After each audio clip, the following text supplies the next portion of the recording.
देखिए, अब बात करेंगे energy of satellite and binding energy of satellite. दोनों अलग अलग बातें होती हैं। पहले एनर्जी के बारे में बात कर लेते हैं। देखो, हम फिलहाल किस सैटेलाइट के बारे में बात करेंगे? Very close to earth. पहले ये समझ लीजिएगा, मतलब height of satellite is much less than the radius of satellite. देखिए, हमने कहा कि suppose M E is the mass of earth. चूँकि हमने कहा जब सैटेलाइट के बारे में बात करेंगे तो प्लैनेट हम अर्थ लेके चल रहे हैं। M E is the mass of satellite, mass of earth, R E is the radius of earth, M is the mass of satellite. अब अगर satellite is moving in a very close orbit, मैं फिलहाल ये मान लेता हूँ ये अर्थ है, अर्थ का मास एम ई है, डायग्राम जरूरत है नहीं, ये रेडियस ऑफ अर्थ है और ये सैटेलाइट मूव कर रहा है। सैटेलाइट की ऑर्बिट का रेडियस बिल्कुल आर ई के बराबर ही है। फिलहाल ये सैटेलाइट मूव कर रहा है वी नॉट वेलोसिटी से एम मास का। पहली बात तो अर्थ से, अर्थ सरफेस पे रखा हुआ है ये, तो उसके पास ग्रेविटेशनल पोटेंशियल एनर्जी होगी। पहली चीज़ तो ये हुई जाकर के, ठीक है। यानी सैटेलाइट के पास दो प्रकार की एनर्जी होंगी। Due to gravity it has gravitational potential energy. तो जब निकालेंगे ग्रेविटेशनल, शॉर्ट लिख रहे हैं, gravitational potential energy of satellite, क्या फॉर्मूला होता है? U बराबर minus G M E M upon R E. चूँकि हम वेरी क्लोज टू अर्थ ले रहे हैं इसलिए एच यहाँ पर नहीं लिया जा रहा है। समझ में ये बात नहीं आई? दूसरी बात, because satellite is moving, satellite is having velocity, तो इट हैज़ काइनेटिक एनर्जी। तो काइनेटिक एनर्जी सैटेलाइट की हो जाएगी k is equal to half M V naught square. सही कह रहा हूँ? अब प्रॉब्लम इन दोनों को ऐड कैसे करें, क्योंकि इसका फॉर्मेट अलग अलग है। तो अब इसका फॉर्मेट लाने की कोशिश करते हैं। देखिए, सैटेलाइट अगर रिवॉल्व कर रहा है तो रिवॉल्व करते हुए सैटेलाइट में सर्कुलर पाथ में उसको सेंटीपिटल फोर्स की जरूरत पड़ेगी M V naught square upon R E, जो कहाँ से मिलेगा? उसको ग्रेविटेशनल फोर्स से मिलेगा। यानी वो मिलेगा G M E M upon R E square. R E से आर ई कट गया। तो देखो, एम वी नॉट स्क्वायर चाहिए आपको, ये आ रहा नहीं आ रहा, काहे एम कैंसिल करें? तो एम वी नॉट स्क्वायर की वैल्यू आ जाएगी जी एम ई एम। सही कहा। अब इस वैल्यू को उठाओ और इक्वेशन नंबर 2 में रख दो। तो जो काइनेटिक एनर्जी, हाँ आर ई भी तो आएगा, वो हमने जानबूझ गलत लिखा था कि आप ध्यान से देख रहे हैं नहीं देख रहे हैं। सो काइनेटिक एनर्जी का जो फॉर्मूला होगा, पेन बदल लें ज़रा, वो हो जाएगा आपका G M E M upon 2 R E. तो जब टोटल एनर्जी के बारे में बात करेंगे, टोटल एनर्जी ऑफ सैटेलाइट,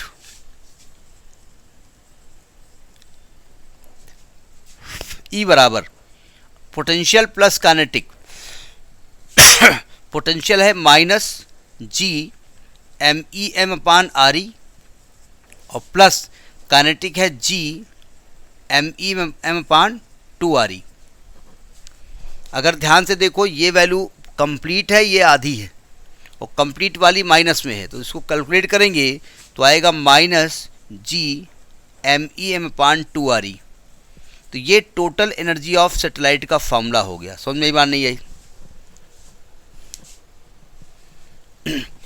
अब बाइंडिंग एनर्जी ऑफ सैटेलाइट क्या होती है? बाइंडिंग एनर्जी का मतलब ज़रा समझिएगा। पहले बाइंडिंग एनर्जी का मतलब समझ लीजिएगा। बाइंडिंग एनर्जी ऑफ सैटेलाइट, ठीक है। ज़रा समझने की कोशिश करिए। जब कोई ख़त्म होता है, डेथ होती है, तो रोने वाले जब रोते हैं उसकी डेड बॉडी के पास, तो क्या कैसे रोते हैं? नहीं, रोता है तो एक ही तरीके के हैं। बोलते क्या क्या हैं? बहुत चिल्लावा करत रहा है, इसे पढ़ावत रहे, वैसे पढ़ावत रहे, इसे चिल्लात रहे, मतलब उनकी हर एक हरकत को बताएंगे। जब ऐसे कहत रहे, हम तो यूँ कहत रहे, हम तो कारण चाय बना लो, तो चुप्पे बैठे हैं, यही कहते हैं ना। यानी अगर आपका मूवमेंट जीरो हो गया, आपकी एनर्जी जीरो हो गई, तो ये मान लिया जाता है कि आप बंधन मुक्त हो गए। यही मतलब हुआ ना। यानी अगर किसी सैटेलाइट को बंधन मुक्त कर दिया जाए, यानी उसकी एनर्जी जीरो कर दी जाए, तो वो इस संसार को छोड़ करके चला जाएगा। नहीं, मैं बात सैटेलाइट की कर रहा हूँ, सही कर रहा हूँ ना। तो हमारे अर्थ के चारों ओर जो सैटेलाइट मूव कर रहे हैं उसकी बाइंडिंग, उसकी एनर्जी ये है ना। अगर बताइए -2 जूल की एनर्जी है और इसको जीरो कैसे करेंगे, +2 कर दें। यानी अगर किसी सैटेलाइट की एनर्जी जीरो कर दी जाए तो वो अपने ऑर्बिट को छोड़ करके एस्केप कर जाएगा, फिर वापस लौट के नहीं आएगा है। हाँ, वो कौन सा गाना है, हम छोड़ चले हैं महफिल को याद आए कभी तो मत रोना, सैटेलाइट बोल देगा।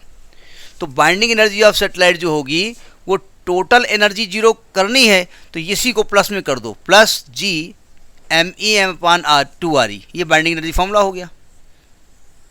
समझ में बात आई? ये बाइंडिंग एनर्जी हो गई, ठीक है। इसी में एक और हम बता देते हैं, escape velocity and escape energy, इसी में हम बात कर लेते हैं। एस्केप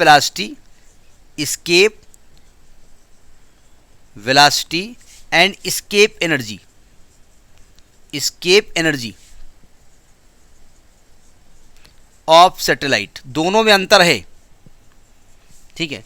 बाइंडिंग एनर्जी अलग चीज होती है, एस्केप वेलोसिटी एस्केप एनर्जी अलग चीज होती है।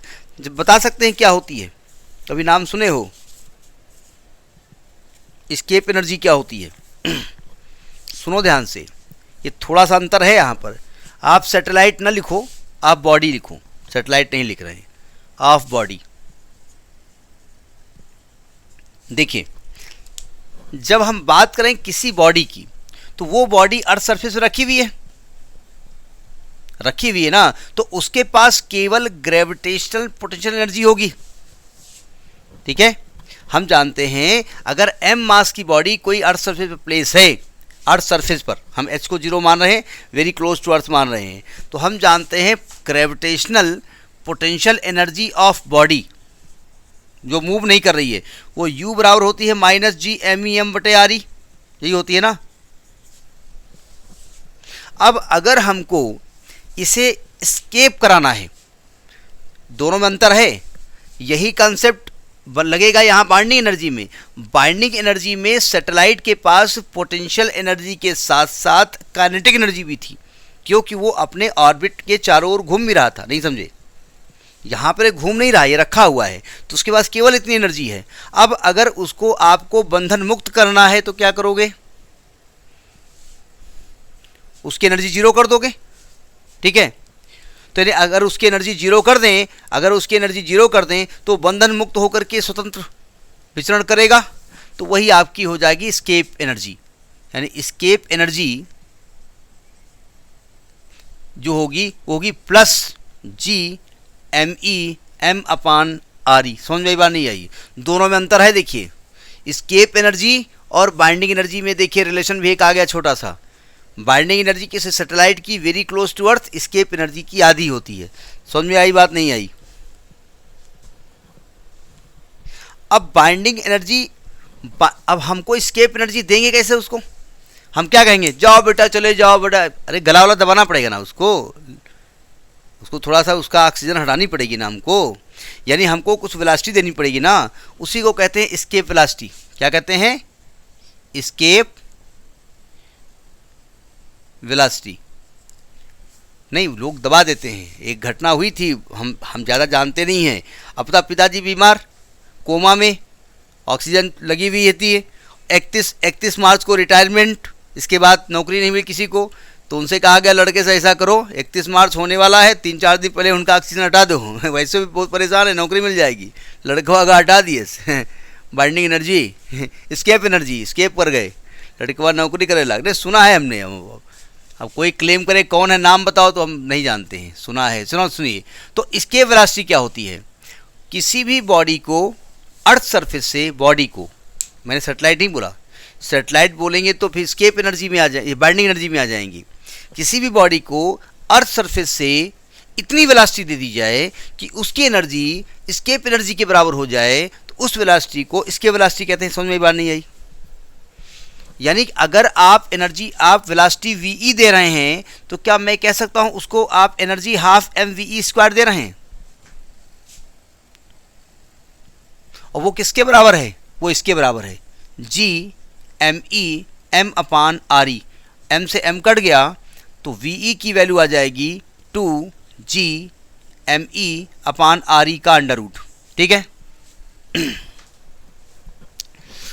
और अगर हम जानते हैं एज GME बराबर होता है GRE स्क्वायर, तो रखेंगे तो V बराबर हो जाएगा अंडर रूट 2GRE।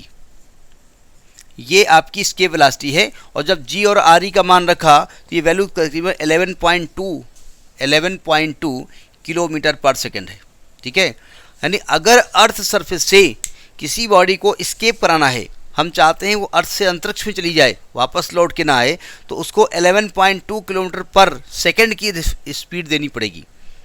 तो हमारे जो सैटेलाइट लॉन्च किए जाते हैं वो इसी स्पीड से करीब लॉन्च किए जाते हैं, जिससे अर्थ सरफेस को चले जाएं छोड़ के, ठीक है। इसी का कंसेप्ट आता है कि what is the reason of the not atmosphere on the moon. Moon पे एटमॉस्फेयर क्यों नहीं है, ये अर्थ पे एटमॉस्फेयर क्यों है। देखिए, अर्थ में हमने हल्की से हल्की गैस जो कि हाइड्रोजन होती है उसको अधिक से अधिक टेम्परेचर देने की कोशिश की, तो उसकी स्पीड इतनी नहीं आ पाई 11.2 के बराबर। मतलब हल्के से हल्की चीज़ जो कि हाइड्रोजन गैस है उसको अधिक से अधिक टेम्परेचर दिया, उसको जितनी स्पीड दे सकते थे स्पीड दिया, लेकिन उतना हीट करने के बाद भी इतनी स्पीड नहीं आ पाई, इसलिए वो यहाँ से एस्केप नहीं कर पाई और यही एटमॉस्फेयर में है, ठीक है। लेकिन चंद्रमा पे जो आपकी एस्केप वेलोसिटी होती है वो स्मॉल होती है, इसलिए अगर कोई गैस बनती भी है तो वहाँ से एस्केप कर जाती है। नहीं समझे भाई, प्रैक्टिकली समझिएगा। हमारे अंतरिक्ष यात्री चंद्रमा पे जाते हैं, ठीक है, तो अब सिंपल सी बात है, चंद्रमा पे जाते हैं, कभी उनका पेट खराब होता, थोड़ी बहुत गैस छोड़ के आते होंगे, नहीं आते होंगे? नहीं, हम ऐसे सोच रहे हैं, सोचने में क्या दिक्कत है। तो गैस छोड़ के आते हैं तो गैस कहाँ गई, वहाँ होनी चाहिए।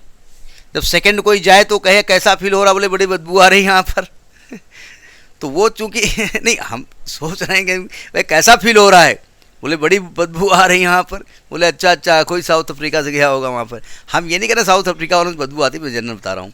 तो यानी कि कुल मिलाकर के वो वाली जो गैस वहाँ छूटती होगी उसको इतनी एस्केप वेलोसिटी मिल जाती होगी कि वो वहाँ से क्विट कर जाती होगी, एस्केप कर जाती होगी। समझ में एक बार नहीं आई, ठीक है। अब अगर हम ऑर्बिटल स्पीड और एस्केप वेलोसिटी में रिलेशन निकालें, तो हमने बताया था यहाँ जो बॉडी है very close to earth surface है, ठीक है। तो हम जानते हैं orbital speed very close to earth surface में हमने बताया था GRE, याद है। और एस्केप वेलोसिटी हमने क्या निकाली, √2GRE, ये भी प्रूफ किया था, जिसमें वैल्यू हमने 8 किलोमीटर पर सेकेंड निकाली थी, याद करिए अभी आप थोड़ी देर पहले जो इसके पहले का टॉपिक था। तो अगर दोनों में रिलेशन करो तो V बराबर √2V0, तो ये बहुत इंपॉर्टेंट रिलेशन है एस्केप वेलोसिटी और ऑर्बिटल वेलोसिटी। बात समझ में आ गई। तो ये हो गया आपका energy and binding energy of satellite and escape energy also. Escape energy भी इसमें हमने शामिल कर दिया, एस्केप एनर्जी भी कर दिया और एस्केप वेलोसिटी भी कर दिया, ठीक है, एक साथ सब मिक्स कर दिया, ठीक है।